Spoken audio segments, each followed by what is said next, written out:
दोस्तों आपने एक चीज नोटिस की आजकल हर एक पान इंडिया सुपरस्टार बॉक्स ऑफिस की रेस में अंधाधुंध भागने की कोशिश कर रहे हैं।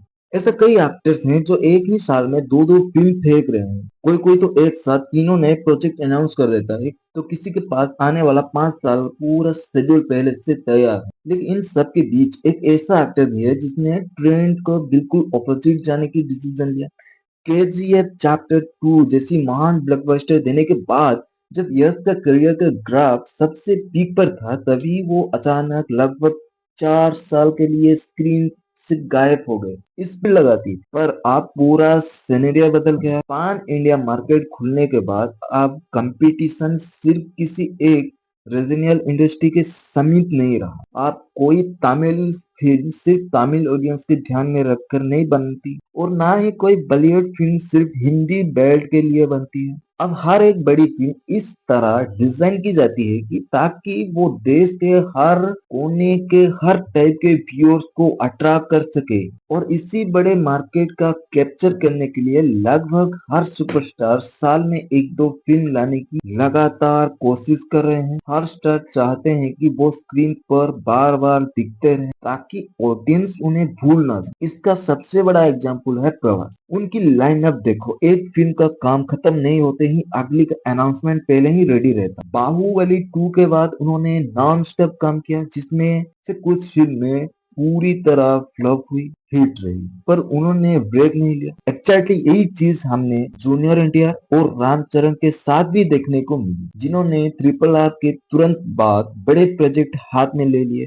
इतना बड़ा स्टार का ऐसा करने का लॉजिक बड़ा सिंपल है। आज ऑडियंस के पास कंटेंट का समुंदर है, चाहे थिएटर हो या ओटीटी प्लेटफॉर्म, हर हफ्ते कुछ नया मिल रहा है। हर स्टार को ये डर है कि अगर वो थोड़े दिन की स्क्रीन से दूर रहे तो ऑडियंस उन्हें छोड़कर किसी और के बारे में बातें करना शुरू कर दे। इसलिए हर कोई बड़ी फिल्म में लाइन अप अनाउंस कर रहे हैं। पर आज हम यही फॉर्मूला यस पर अप्लाई करते हैं तो गेम पूरा पलट जाता। यस ने इस ट्रेंड को फॉलो करने के लिए साफ मना कर दिया, और यही से कहानी में असली ट्विस्ट है। साल 2022 में जब केजीएफ चैप्टर 2 आई, तो उसने सिर्फ पुराना बॉक्स ऑफिस रिकॉर्ड नहीं तोड़े, बल्कि यह एक मैसिव पान इंडिया ब्रांड बना दिया। इस मूवी के बाद उनका क्रेज इस लेवल पर था कि सबको लगा अब तो यश हर साल धमाका करेंगे। उनके पास स्क्रिप्ट की लाइन लगी थी, प्रोड्यूसर पैसे फेंकने के लिए तैयार थे, और ऑडियंस पूरी तरह रेडी थी। पर वह इसका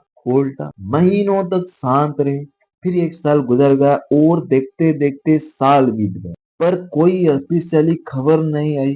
फैंस परेशान होकर एक चीज पूछ रहे थे, यस आखिर है कहाँ। सोशल मीडिया पर उनको लेकर तरह तरह की झूठी सच्ची खबरें उड़ने लगी। फैंस इतना डेस्परेट थे कि हर छोटी अफवाह को सच मान रहे थे। पर यस बिल्कुल साइलेंट रहे, ना कोई इंस्टा पोस्ट, ना कोई प्रेस मीट, एक लंबा और सब्र तोड़ने वाला इंतजार। फाइनली उन्होंने एक प्रोजेक्ट का नाम रिवील किया, टॉक्सिक। जैसे ही इस फिल्म का अनाउंसमेंट हुआ, इंटरनेट पर 30 सुनामी आ गई।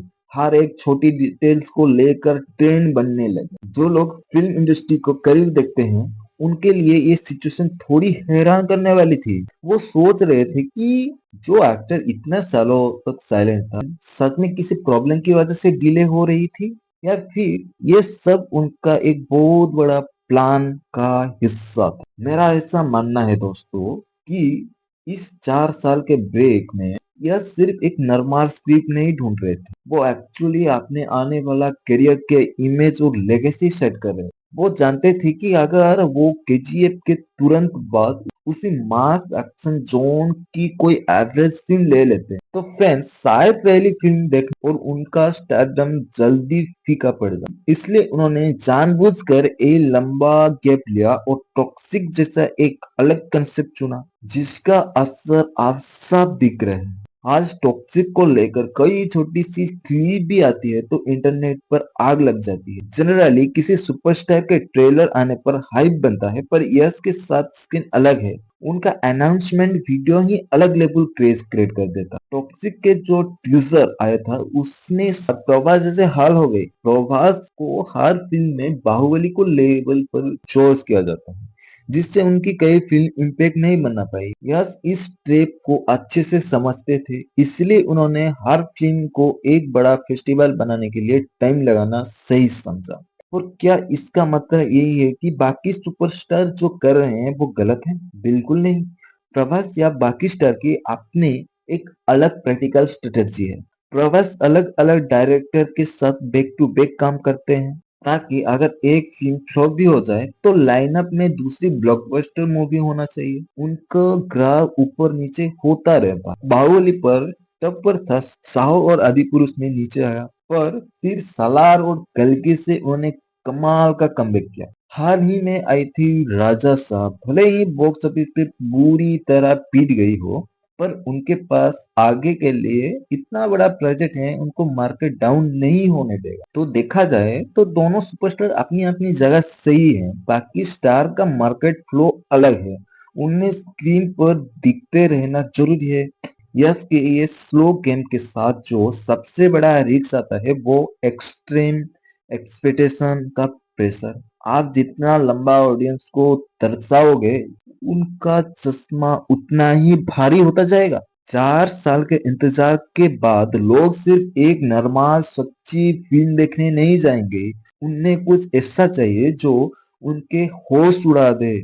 अगर टैक्सी सच में एक मास्टर क्लास फिल्म निकली, तब तो सब कहेंगे कि 4 साल का इंतजार वर्थ इट था। पर अगर स्क्रीन में थोड़ी सी भी कमजोरियां रही और फिल्म एवरेज निकल गई, तो वही फैन सबसे पहले सवाल उठाएंगे कि क्या इस कचरे के लिए हमने 4 साल वेस्ट किए? इसलिए ये डबल एज स्वॉर्ड है, और इसी डर से कहीं भी दूसरा एक्टर ये गेम खेलने की हिम्मत नहीं करता। इन सब बातों को देखकर अगर आप मुझसे पूछोगे कि यस का ये फैसला सही है या गलत, तो मेरा जवाब बड़ा सीधा है।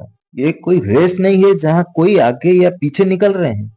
ये पूरी खेल उनका अलग माइंडसेट का है। एक तरफ वो एक्टर हैं जो हर वक्त ऑडियंस के सामने रहकर अपने स्टारडम मेंटेन करना चाहते हैं, और दूसरी तरह यस हैं जो सालों में एक बार आने चाहते हैं, पर जब आए तो पूरी इंडस्ट्री हिला दे। इसमें से कौन सा तरीका हमेशा के लिए हिट साबित होगा, इसका फैसला टॉक्सिक के रिलीज के बाद ही पता चलेगा। अगर ये फिल्म पूरी तरह ब्लॉकबस्टर रही, यस पूरा इंडियन सिनेमा को एक नया रास्ता दिखा देंगे कि हमेशा तेजी